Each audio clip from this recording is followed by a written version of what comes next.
Hello friends, నేను మీ JD. Welcome to Bigg Boss advance updates. Advance అప్డేట్లో భాగంగా ఈరోజు అయితే మీకు నామినేషన్ వస్తుంది. ఇప్పుడు నేను చెప్పబోయేది రేపు వస్తుంది.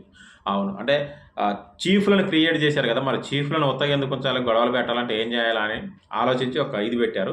అంటే ముగ్గురు చీఫ్లు ఉన్నారు. ఆ ముగ్గురు చీఫ్ల కింద వాళ్ళు సైన్యాధ్యక్షులు, అంటే సైనికులు ఎవరు చేరుతారని చెప్పేసి పెట్టారు. అంటే ఒక్కొక్కరు వచ్చేసి ఈయన కింద నేను ఎందుకు చేరుతున్నాను అనేది రీజన్ చెప్పేసి చేరాలి. సో అట్లా క్రియేట్ చేశారు. ఫస్ట్ యష్మి చూసుకుందాం.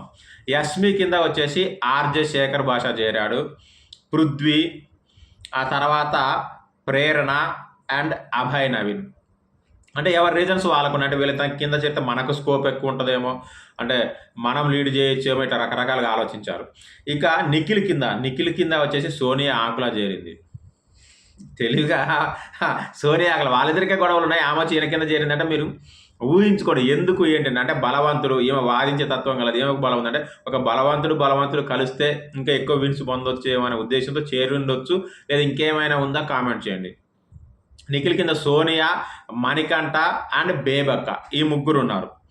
ఇక నైనిక కింద నబిల్ ఆఫ్రిది, విష్ణుప్రియ, కిరాక్ సీత, ఆదిత్య ఓం ఉన్నారు. సో ఈ ముగ్గురు చీఫ్లది ఇది సైన్. మరి ఎవరు స్ట్రాంగెస్ట్గా ఉన్నారో, ఏ టీం బాగుందో ఖచ్చితంగా కామెంట్ చేయండి.